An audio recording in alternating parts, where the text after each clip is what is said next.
Thank you, Your Reverence, for that suspiciously terse, grudging introduction. Thank you, ladies and gentlemen, very much for coming.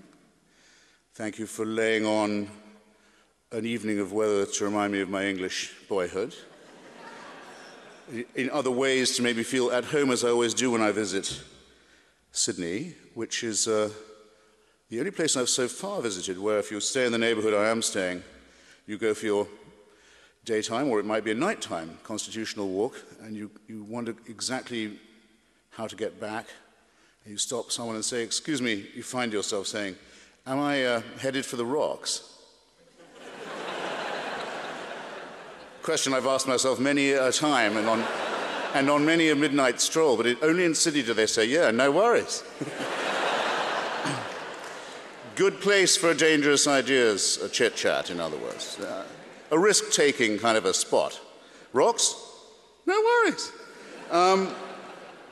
I'm sorry for that reason, or partly for that reason, to have missed your darkness at dawn moment the other day, because a lot of my early training in the apocalyptic came from the study of Australian letters. When I was a boy, I was very fond of the writing of Neville Shute. Town Like Alice, I particularly loved. In the Wet, No Highway, remember No Highway? Perhaps I'm giving away my age a bit, but of course, and I think most memorably, On the Beach, where the last people on Earth wait in Australia to see what kind of death is going to be brought to them on the prevailing winds. There were lots of ways, I now realize, tons of ways in which Neville Shute couldn't write. But he could write about the inevitable and about the possibility of extinction. In other words, that nature might not know we were here. The great challenge to our self-esteem, to our solipsism, that there could be a point in evolution where evolution that hadn't noticed we'd arrived wouldn't even notice that we'd gone either. And beautifully done, as some of you will have seen, by Stanley Kubrick on the screen, where as the inevitable gets nearer all the time, the churches decide it's time for a moment of uplift. And out come the Salvation Army girls with their tambourines and their tins, and the churches throw open their doors, and there's a big banner saying, "Repent. There is still time, brother," it reads. And it mocks what's coming, and it doesn't know it's doing it. Last attempt to fill up those empty spaces in the church. And at the close, the streets are empty, and it's a dusty, howling wilderness. But the banner, "There is still time, brother," is still flapping in the wind to mock all our illusions. And it's the attempt to live without illusions that I believe is the most dangerous, but the most worthwhile, and in some ways the most enjoyable undertaking, despite its risks, of all. And that's why I'm here, and that's why you're nice to have me. Now,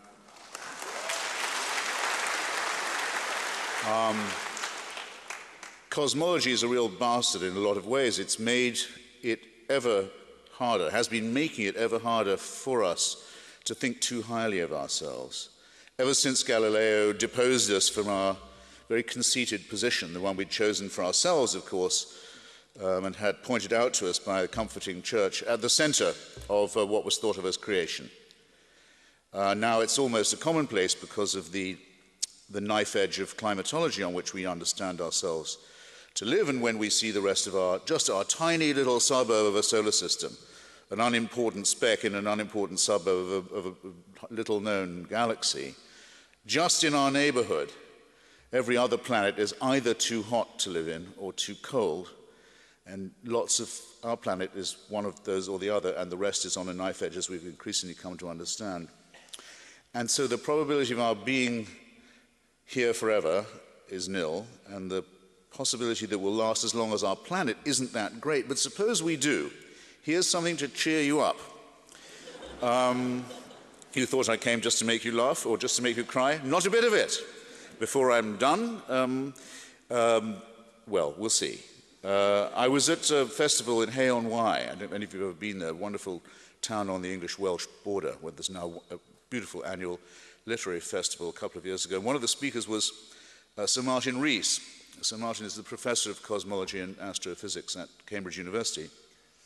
And he's also got the wonderful title of the Astronomer Royal, which even a Republican like myself can imagine wanting to have. Just as I live in Washington, I've never wanted a political job, but if I was to be given grace and favor by the president, it would be the Bureau of Alcohol, Firearms and Tobacco.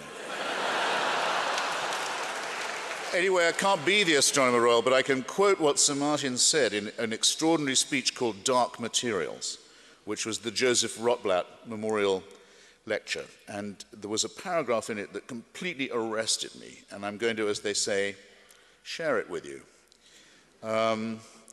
Most educated people, said Sir Martin, are aware that we are the outcome of nearly 4 billion years of Darwinian selection. But many tend to think that humans are still somehow the culmination of that. Our sun, however, is less than halfway through its lifespan.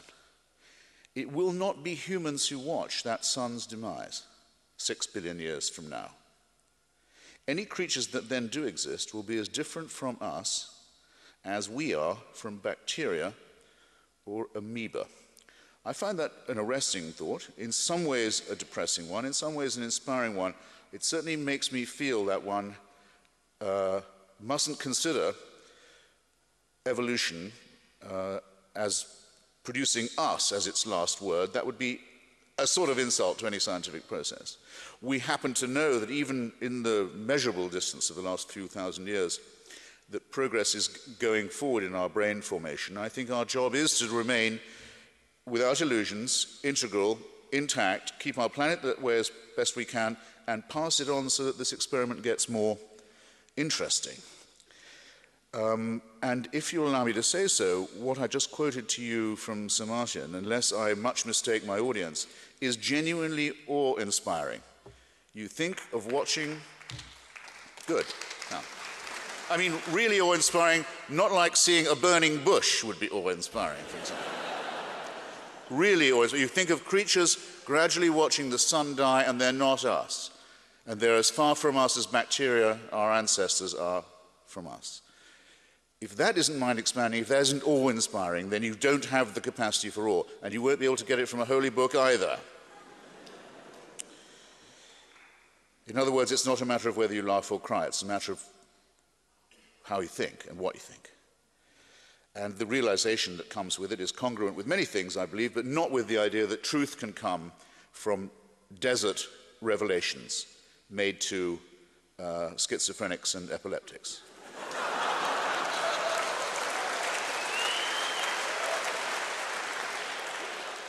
It's a strange thing, isn't it, when you are on a bus now and someone starts talking about how they've got a message from God.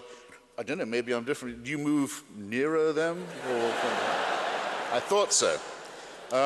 Now, Sir Martin, as it happens, is a mild and skeptical, but church-going member of the Anglican Communion. His family's been going to the same church in Cambridge, I think, for a very long time. It's a practice he makes. It doesn't have anything at all to do with his scientific work or beliefs. And why should it? I'm coming now to the point that I warned Tony I wanted to stress, and we're going to talk about later, of the famous observation made by Stephen Jay Gould, wonderful biologist and paleontologist, that religion and science are non-overlapping magisteria, as he put it. There's no necessary reason why they should be in conflict. The two ideas can coexist in the same mind. I was a great admirer of Gould's, but I think I want to disagree, and here's how.